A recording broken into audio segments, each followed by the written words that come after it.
Hey guys, it's Sarah from Sugar Bananas. Come on in. Come on in. I'm just double checking to make sure I'm live here and make sure I see people. Let's see. As you come on in, say hi so I know you're here, please. I've never done this before with my iPad, so we're gonna see how this works out. Let's see. So I think we're good. Are we golden? Oh, Rebecca, are you here? Okay. I think you're here. All right, let's get started. Anyway, so I am making one of my favorite recipes today, and it's only a couple of ingredients. It's only 4 ingredients, unless you use my extra secret ingredient I'll tell you about in a couple minutes, and then it's only 5 ingredients. So this I learned about a couple years ago, and oh, you're totally here. That's great, and I can see what you're saying. All right, awesome. So I found this recipe a couple years ago, and I make it all the time. I kind of make it too often, but my family loves it and I love it, and who doesn't love hot bread right out of the oven with tons and tons of butter? Okay, so let's get started. I'll show you, let's show you your equipment you're gonna need first, and then I'll show you the ingredients, and then I'll show you how easily it comes together. So this makes a ton of bread dough. I use this all through the week for a couple of different things like pizza dough and bread bowls and sandwich bread and all kinds of things. So I make a bunch of it all at once, and if you're gonna make a bunch all at once, you're gonna need a big container. So I use this one from Rubbermaid. It holds 4 quarts, and the reason why I need it is because it has a resealable lid on top.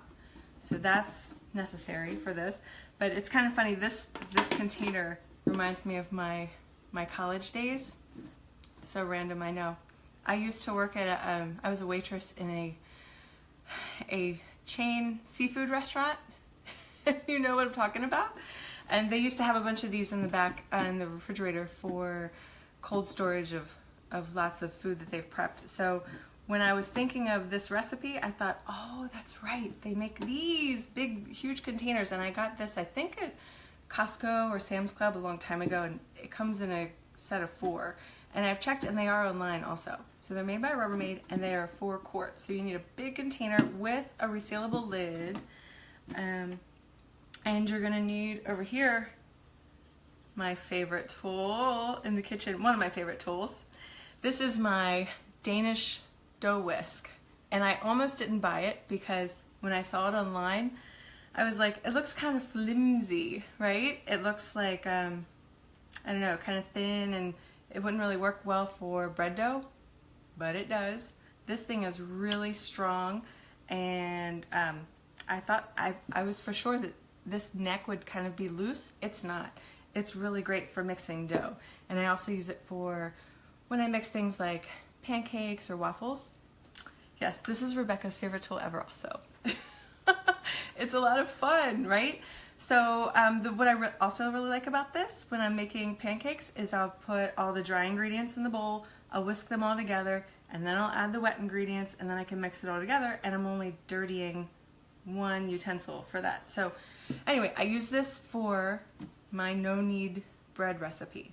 Okay. And you're just gonna need some measuring spoons, measuring cups, and I like to use, you don't even need this, you really don't need this. I like to use my thermometer just to double check that the water's not too hot. That's if you're being extra fancy, but you don't need it. Okay, so let's get started. I'll show you the 4 ingredients, and I'll show you my favorite secret ingredient that I use. I learned about this recipe a long time ago from a blog that is no longer around. I went back and double checked. I got the black screen of, do you want to buy this domain, when I went back to her blog, so that's so sad. But I remember she got this recipe from the New York Times, and I changed a couple things around and kind of made it my own. And so it's on my blog now. If you want to find it, it's at sugarbananas.com, and you can just search, let's see, No Knead Bread. It's under that.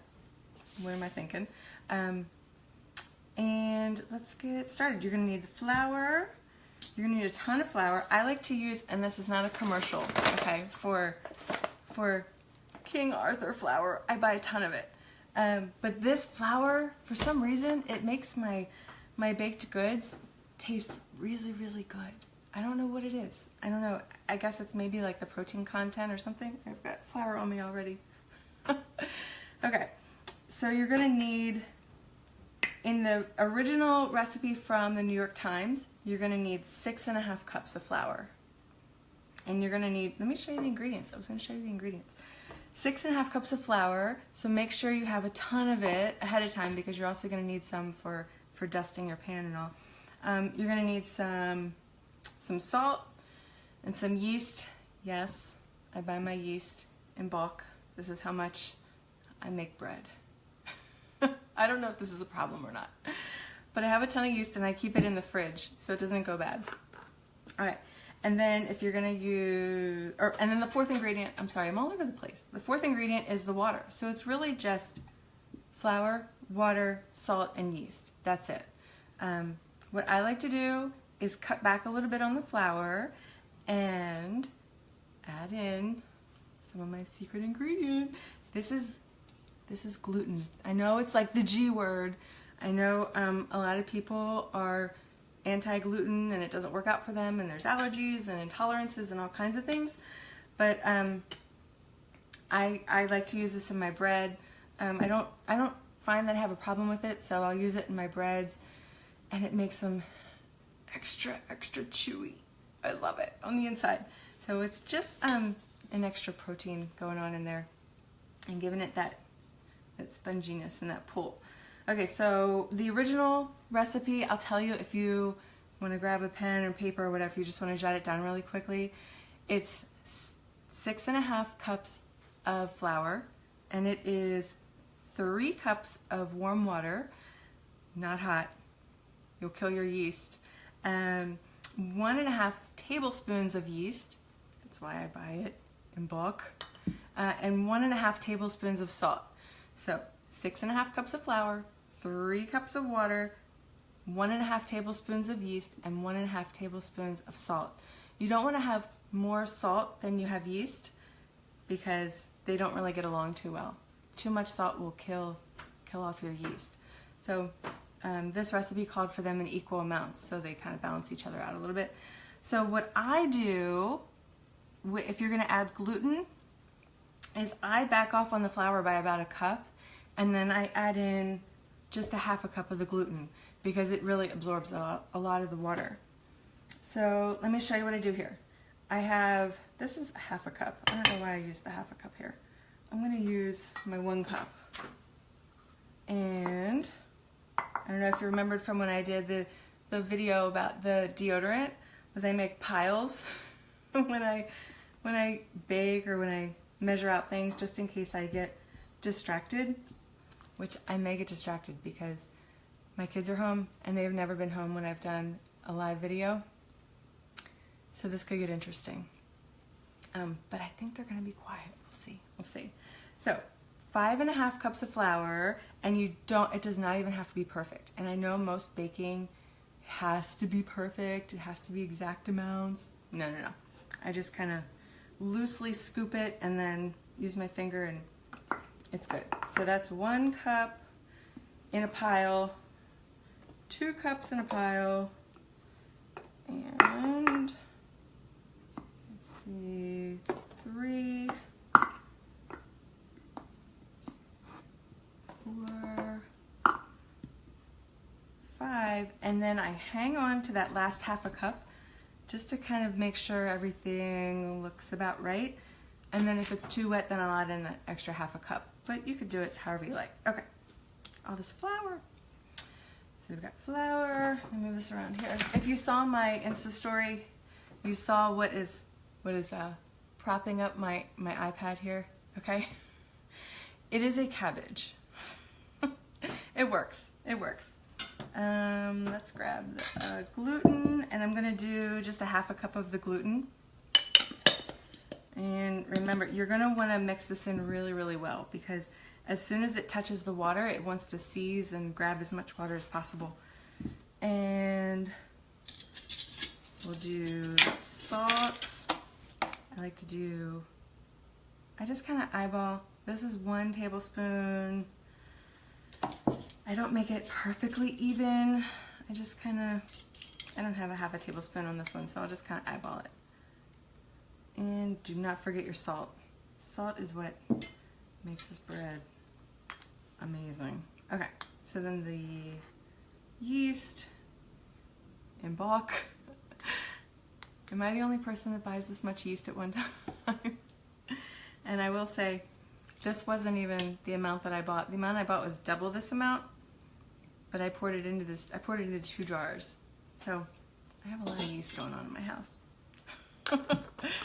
So first, let's see, we're going to mix this all together. You'll see my piles and mountains. It's really bright.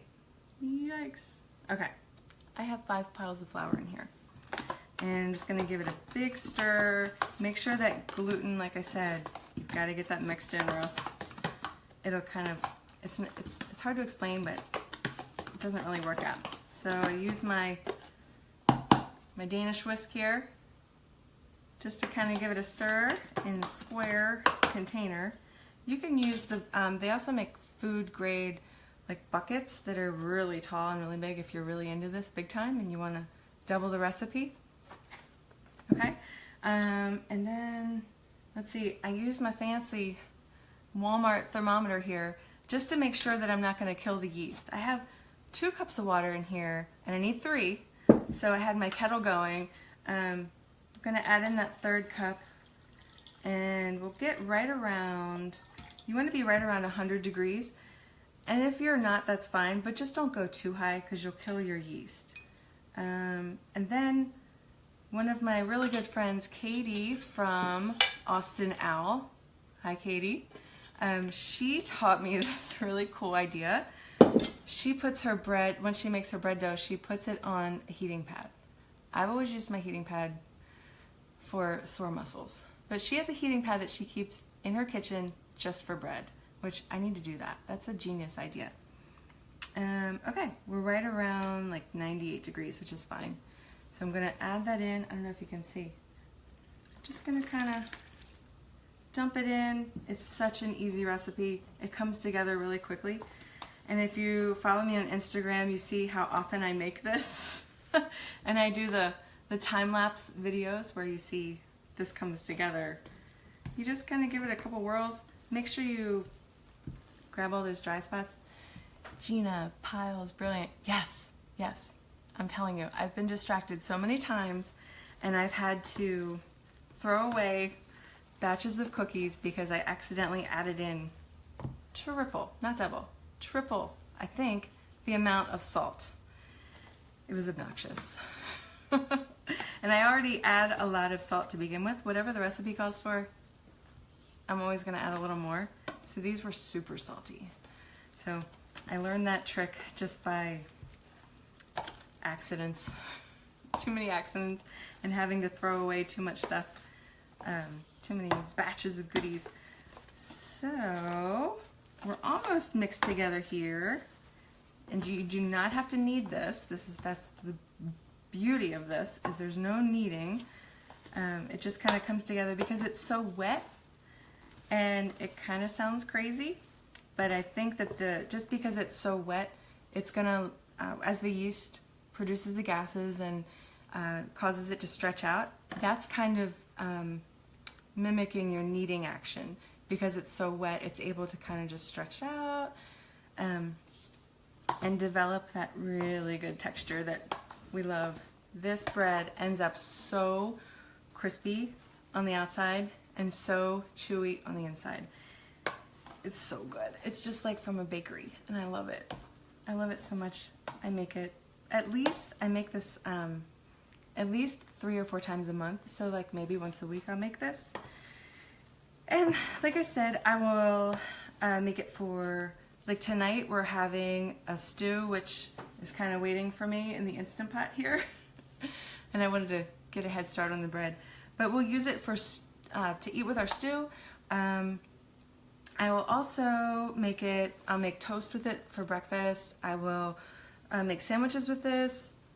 This is a great pizza dough I've used on the fly. What else?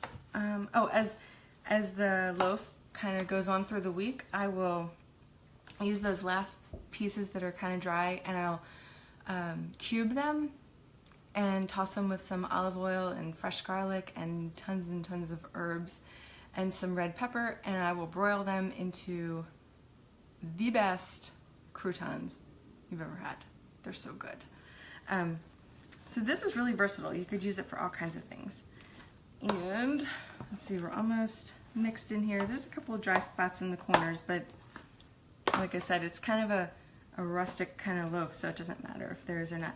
And I'm gonna try and show you, I'm gonna move it so you can see here. See how it's kind of wet? Do you see the dry spots in the corners there? It's wet and kind of fluid. So, but it's nice and warm, and that's what the yeast needs to do its job. So I'm gonna put the lid on here that came with the Rubbermaid container, and I seal it, and then I pop the corner a little bit so it can breathe. Whoa, just popped off all the way. Seal it, and then pop the corner like that so it can breathe a little bit in there. Can you see? I popped the corner.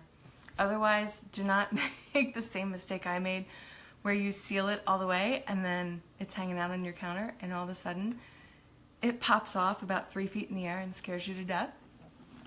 So let it breathe a little bit. So this will hang out on the counter for about 2 hours. Oh, I'm very bright in this one. I don't know why I'm so bright in here. 2 hours. And then from there, I can grab like a grapefruit size of dough off and put it on my parchment paper and bake it. And then the rest of it can go into the fridge for, it can live in the refrigerator for 2 weeks. Mine doesn't live that long in there because we eat it so often. But I've kind of been really impatient with it before. Like tonight, it's what, 6 o'clock and dinner is not started yet. And I'm just now making the bread dough. So what I'll do is I'm gonna use my friend Katie's trick to use the heating pad. And in the past, what I've done is used like my own makeshift heating pad. I've used like warm rags that I've put in the microwave with a little bit of water, and then I'll put them up underneath of it and then just kind of let it do its job really quickly with that extra heat.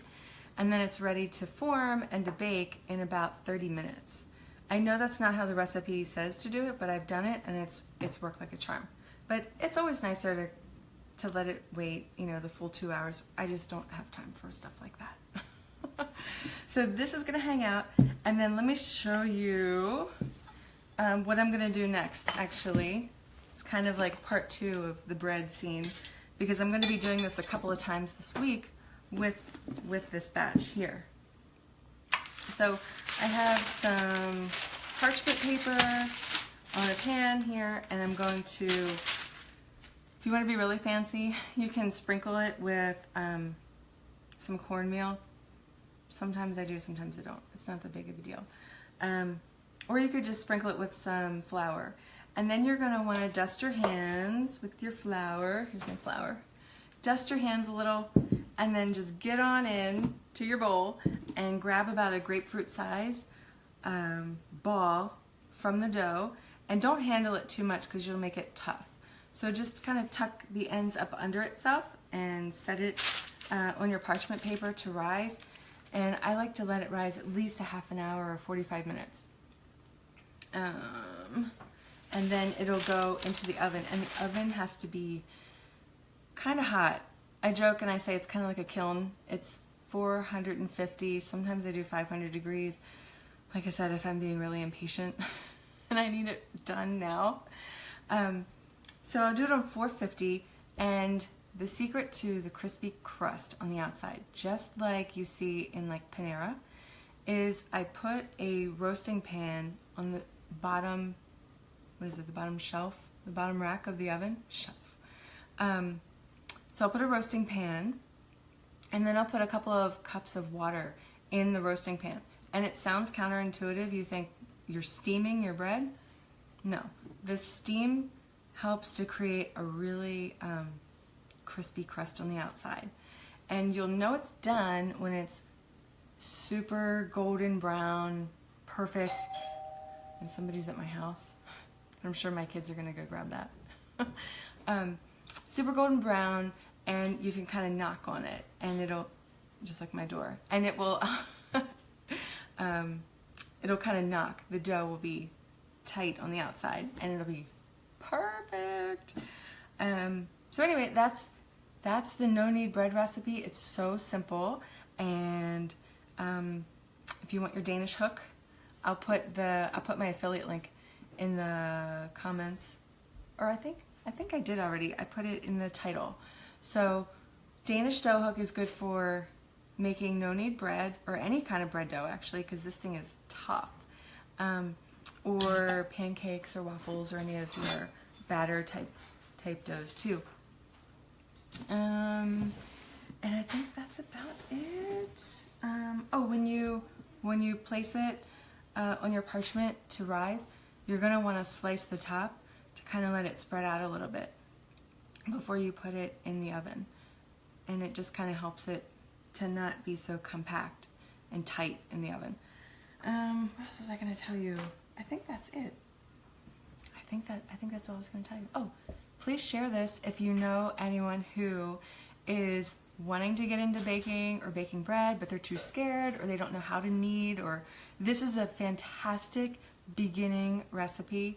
And I've been baking for years and years, ever since I was a kid with my grandmother and my mother. So I don't feel like I'm a beginner at this point, but I still love this beginner recipe. Okay, Gina, hi. Do you have the recipe on your blog? I got here late. Yes, I do. So I was trying to think, because I wrote this blog post a million years ago. I believe it's under No Knead Bread. But if you search for crispy, it's in there. I know it's in there under crispy, which just kind of sounds weird, but that's where it is. What was I going to tell you? Oh, these Danish dough hooks, these are also a really good idea for a housewarming gift, or like a bridal shower, something like that. It's really fun to get all kinds of fun kitchen tools and things to kind of get in and get your hands messy. So anyway, that's that. And go make some bread. And if you don't have one of these big containers, you don't need one to get started. Just all you really need is a big bowl and some plastic wrap. And hey, if you have a heating pad, that works too. So I'm gonna go double check and see who was at my door. And I will post the recipe in the comments for you, so you can find it. Got it, thanks. Oh, good, okay. So if you can't find it, I'll put it in the comments for you too. So, and that's that. And you guys have a great week. We are gonna have a great week because we've got all this homemade bread ahead of us. And I'm gonna also get started on dinner. And thank you, Rebecca, for my beautiful new towel. Okay guys, have a great week.